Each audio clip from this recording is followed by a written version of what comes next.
Je dis à tous les élèves, à tous les étudiants ivoiriens qui partent en Russie de regagner après les études la Côte d'Ivoire. Parce que la Côte d'Ivoire a besoin des spécialistes que nous formons, de spécialistes de haute compétence. Chaque pays a ses priorités dans n'importe quel domaine.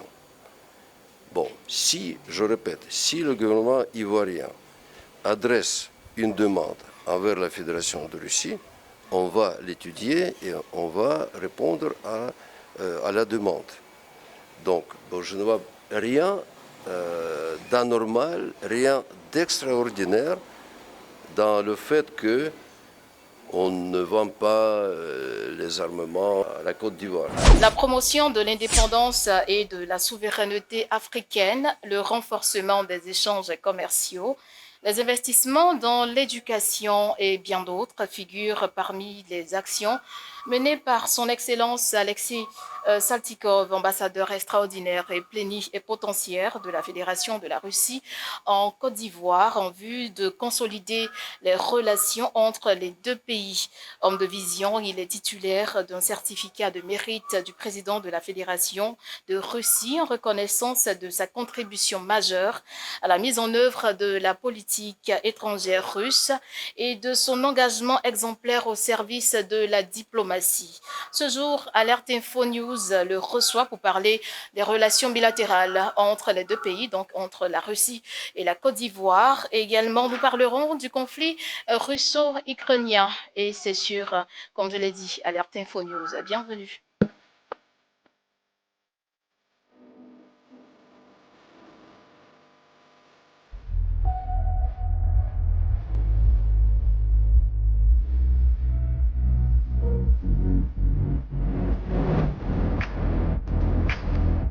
Vous êtes sur Alerte Info News et vous faites bien. Merci d'être avec nous pour cette interview exclusive. Votre Excellence, merci d'être là. Vous allez bien? Bonjour, merci beaucoup. Merci. Alors, comme je l'ai dit, nous parlerons des relations bilatérales entre la Côte d'Ivoire et la Russie. Déjà, comment se porte la coopération Russie-Côte d'Ivoire à ce jour? Merci beaucoup pour l'intérêt que vous manifestez envers ce sujet important. Sans diplomatie, il n'y a pas de relation bilatérale. Donc, la mission diplomatique que je dirige depuis 3 ans et demi déjà s'occupe exactement, sa vocation, son rôle, c'est justement de développer les relations bilatérales, de les approfondir, de les accélérer, et ainsi de suite. Bon. Pourquoi j'ai touché la question de la diplomatie? Parce que demain, c'est la journée du diplomate, la fête qui a été instaurée il y a quelques années pour commémorer cette profession très importante de la vie contemporaine. En tant que diplomate russe, je peux féliciter tous les diplomates qui font leur travail pour développer la coopération bilatérale entre les États. C'est-à-dire que cette coopération se porte bien? La coopération se porte bien, donc nous avons beaucoup de projets et pas à pas, nous accélérons dans la voie de développement des relations. D'accord. Alors, quel est le poids des échanges entre les deux pays, entre la Côte d'Ivoire et la Russie? Vous parlez du commerce? Du commerce, justement. Bon, d'après les statistiques qui nous ont été données par la partie ivoirienne, les échanges s'élèvent à 440-450 millions de dollars. Je pense que ça, c'est un développement réussi. Il y a peut-être quelques années de ça, les échanges étaient nettement moins. Et nous sommes très fiers que les produits russes trouvent les débouchés sur le marché ivoirien.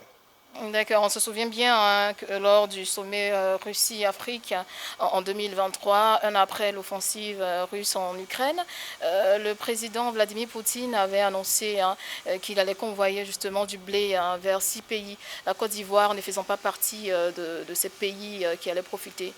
Qu'est-ce qu'il en est jusqu'à présent? Bon, écoutez, vous prenez une partie qui est visible, n'est-ce pas? Dites-nous donc. Bon, bon. Donc, ce que vous avez entendu dans les mass médias, oui, c'est vrai, nous avons livré et on continue à livrer le blé et les engrais sur le continent africain. Bon, il y a aussi des initiatives avec les Ivoiriens. Donc, jusqu'à ce que nous n'avons pas abouti à un résultat concret, je ne pourrais pas vous dire de quoi il s'agit, mais on travaille là-dessus pour que on pourrait fournir du blé russe sur le marché ivoirien. Je sais qu'il y a la concurrence, on tient compte de ça, mais les prix et les compétences, la qualité du blé russe, à mon avis, c'est une qualité peut-être meilleure dans le monde. On va continuer à développer cet axe de coopération bilatérale. Parlons un peu du volet éducatif. Le constat fait, c'est qu'il il y a plusieurs structures ou de centres de formation hein, d'apprentissage de la langue russe. On constate que la Russie investit beaucoup dans l'éducation en Côte d'Ivoire. Pourquoi? Ben, c'est tout à fait normal. Je pense que la Côte d'Ivoire investit aussi beaucoup dans la formation, dans l'enseignement, parce qu'il s'agit de former les cadres de haute qualité, de haute compétence. Et la Russie offre de telles possibilités. Le rapport entre le prix et la qualité serait peut-être meilleur dans le monde entier. C'est pourquoi l'enseignement supérieur en Russie pour des Ivoiriens est très bien prisé. Et pour cette année, je pense que nous avons reçu déjà 600 demandes pour les bourses. On ne peut pas les tous satisfaire parce qu'il y a le nombre limité, le nombre augmente d'année en année. On fait avec mon conseiller de presse qui est en même temps le conseiller de l'éducation, M. Yuri, on fait des propositions à ce que le nombre de bourses augmente. En 2020, nous avons été 60 bourses. 60 bourses voilà. En 2021. Voilà, maintenant nous sommes jusqu'à 115. 115 bourses en 2025. En 2025. 25, tout à fait. D'accord. Voilà. Donc, ça veut dire que notre gouvernement fait un effort dans ce sens et nous faisons le monitoring, si vous voulez, du marché. Et on fait des propositions dans le sens à ce que le nombre de bourses augmente. Je dis à tous les élèves, à tous les étudiants ivoiriens qui partent en Russie, de regagner après les études la Côte d'Ivoire. Parce que la Côte d'Ivoire a besoin des spécialistes que nous formons, de spécialistes de haute compétence.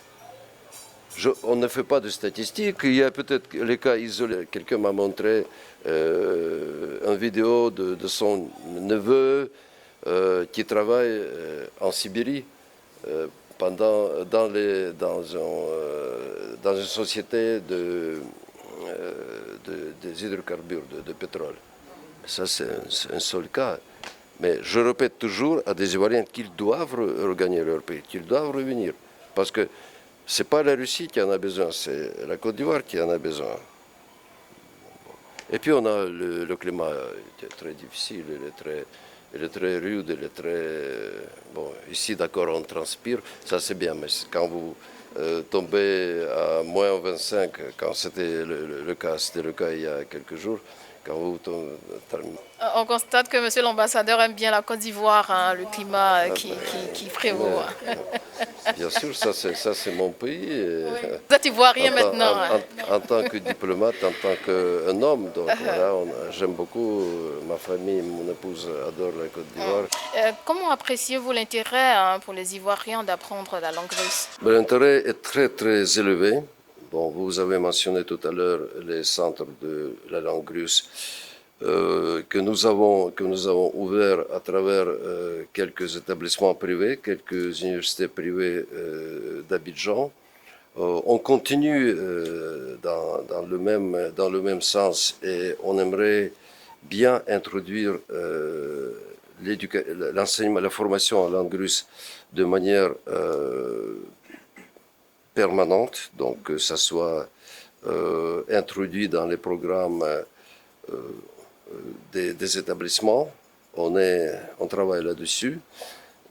Bon, tout ce que nous avons déjà, nous avons senti l'intérêt très très augmenté des Ivoiriens.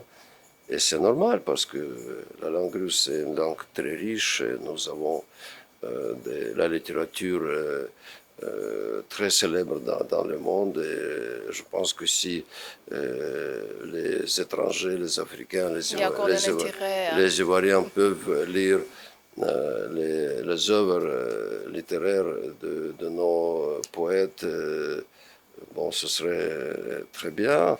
Oui, c'est à votre initiative justement. Est-ce qu'au niveau de l'ambassade, vous déployez encore plus de stratégies, hein, pour permettre une facilité de l'apprentissage dans les centres de formation?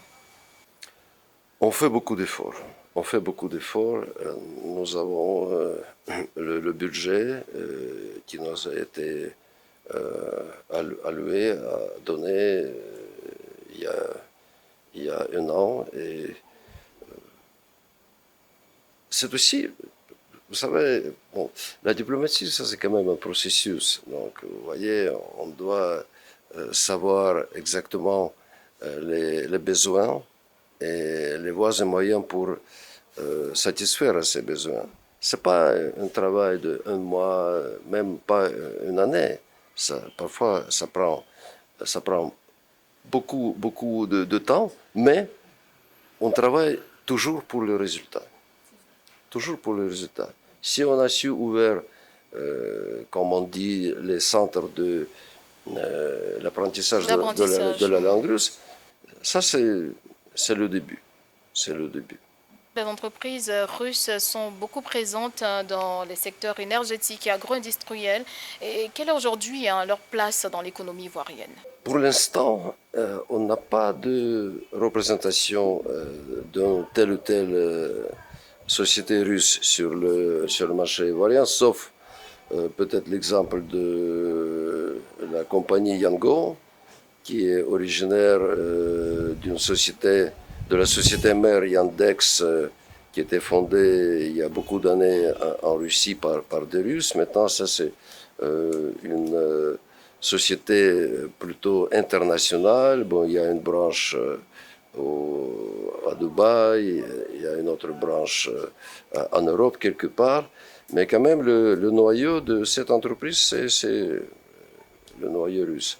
Bon, les autres font du commerce, mais ils ne sont pas présents. Je sais qu'il y a certaines entreprises ont leurs représentants, par exemple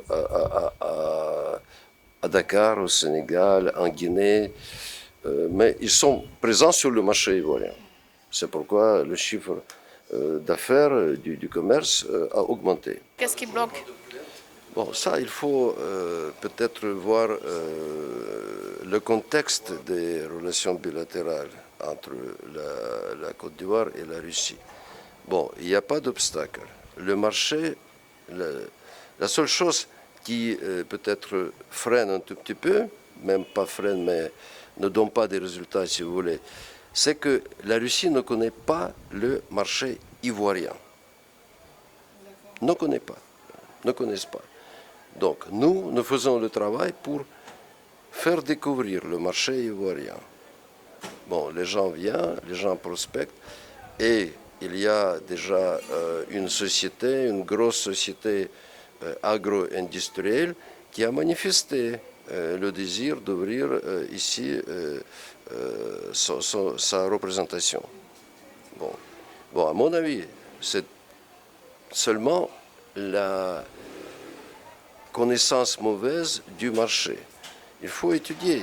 Pour s'implanter, il faut étudier la législation et autre chose. Donc, parce qu'il y a des sanctions, il y a des sanctions collatérales, il y a autre chose. Donc, c'est pourquoi le business russe travaille discrètement, jusqu'à ce qu'on ait un résultat. Ça, c'est le travail délicat, le travail difficile. Et voilà, donc, mais je sais que le business s'intéresse beaucoup au marché ivoirien. C'est ça ce que je peux vous affirmer. Est-ce qu'il y a des mesures qui sont prises pour faciliter la mobilité entre les deux pays? On va parler des résidents. Et surtout pour les hommes d'affaires et aussi les étudiants. Il y a beaucoup de possibilités. Il y a beaucoup de hommes d'affaires russes qui viennent en Côte d'Ivoire. Il y a beaucoup de hommes d'affaires ivoiriens qui vont en Russie pour faire la prospection du marché. Donc on travaille sur plusieurs orientations, sur plusieurs produits. Bon, le blé, vous avez dit, les hydrocarbures aussi, il y a les engrais, il y a aussi un intérêt pour agro-industrie, mais c'est pas le travail de courte durée, ça prend toujours du temps. Ça prend toujours du temps.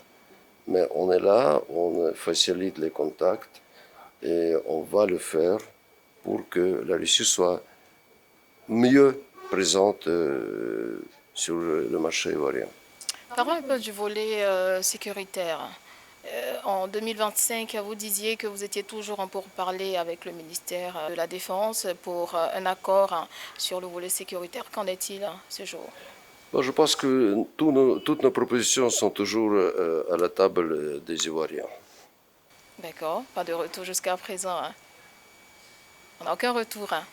Est-ce que vous ne pensez pas que c'est parce que justement la Côte d'Ivoire a également un allié au volet sécuritaire qui est la France? D'ailleurs, pas plus tard que la Mais semaine dernière. la donne peut changer, donc il ne faut pas être pessimiste. Mais vous savez que les armes et les armements russes sont les meilleurs dans le monde. Si votre gouvernement décide qu'il y a une nécessité, un besoin d'en acheter avec la Russie, donc on va voir, on va voir. Bon. Est-ce que vous êtes en train de nous dire qu'à ce jour, les discussions continuent avec le ministère? Je pense que les discussions continuent toujours. Bon, d'ailleurs, nous avons... bon, ça c'est plutôt le travail des attachés militaires. Ce n'est pas le travail direct de l'ambassade. Il y a l'attaché militaire de la Côte d'Ivoire à Moscou.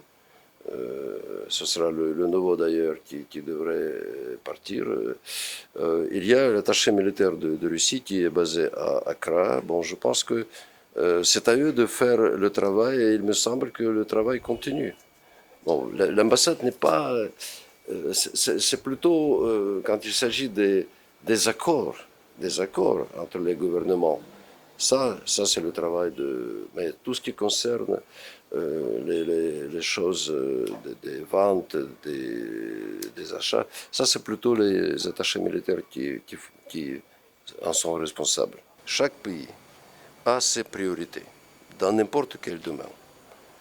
Bon, si, je répète, si le gouvernement ivoirien adresse une demande envers la Fédération de Russie, on va l'étudier et on va répondre à la demande. Donc, bon, je ne vois rien d'anormal, rien d'extraordinaire dans le fait que on ne vend pas les armements ou je ne sais pas quoi à la Côte d'Ivoire. Ça, c'est le choix de la Côte d'Ivoire. Donc, c'est pas peut-être le choix de la Fédération de Russie, mais on n'a pas reçu pour l'instant aucune demande. Si la demande vient, bien sûr, on va l'examiner. Ces dernières années, la Russie a renforcé ses liens avec les pays de l'AES, donc de l'Alliance des États du Sahel. On va parler du Mali, du Niger, du Burkina Faso. Est-ce que ce soutien aux pays de l'AES ne met pas à dos la Russie contre les pays de la CEDEAO? Pourquoi? Je ne vois pas de raison. Vous connaissez l'approche principale de Russie de développer les relations avec toutes les organisations d'intégration africaine.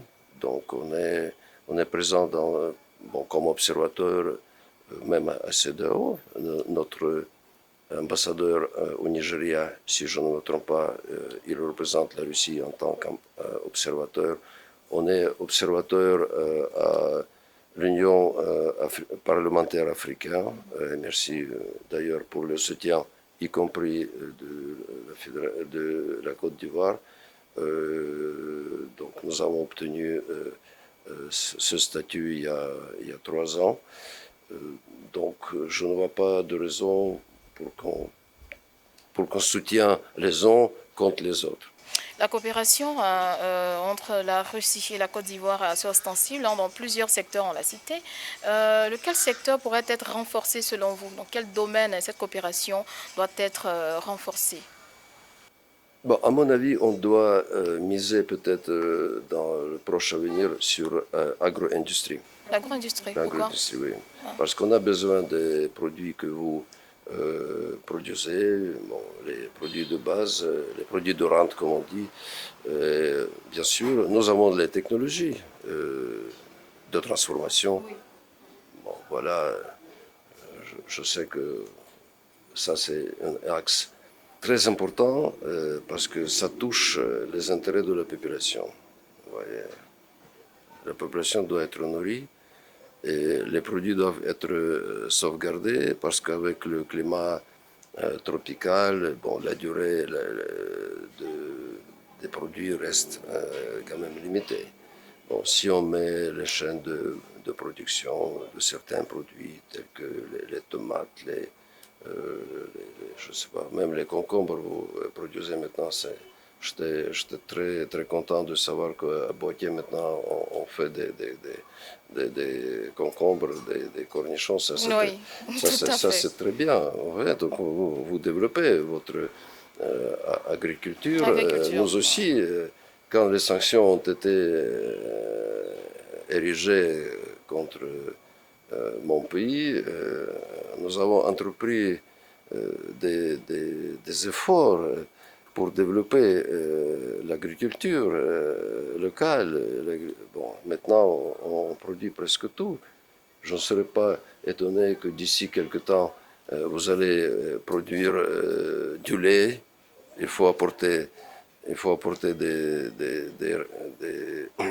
des vaches qui donnent du lait. Après, vous allez peut-être produire du fromage. D'accord. Alors, votre Excellence, on aborde un autre pan de notre échange en parlant de la crise russo-ukrainienne. Et le conflit en Ukraine continue de susciter de vives réactions à travers le monde. Quelle est aujourd'hui la position officielle de la Russie sur cette situation? Mais la position n'a jamais changé, donc elle est toujours pour le règlement pacifique depuis le conflit. Pour ceux qui n'ont pas compris le sens de la politique russe dans ce conflit, donc je peux conseiller d'aller lire attentivement les propositions du président Poutine qui ont été exprimées il y a 1 an et demi, en 2024. Il a donné la position russe très bien détaillée, voilà, très bien. Voilà. Mais pour revenir à ce conflit, la chose que les Russes ne comprennent pas, c'est que les pays dans le monde ne veulent pas comprendre les racines, les causes de ce conflit. Sans comprendre les racines, on ne peut pas trouver la solution. Parce qu'on peut enlever des cheveux, oui c'est ça, mais la tête reste. Donc il faut voir dans ce sens. Et bien évidemment, ceux qui veulent continuer, ils font tout pour que l'Europe donne des armes à l'Ukraine, pour continuer à comment dirais-je, affaiblir la Russie, obtenir sa défaite, etc. etc.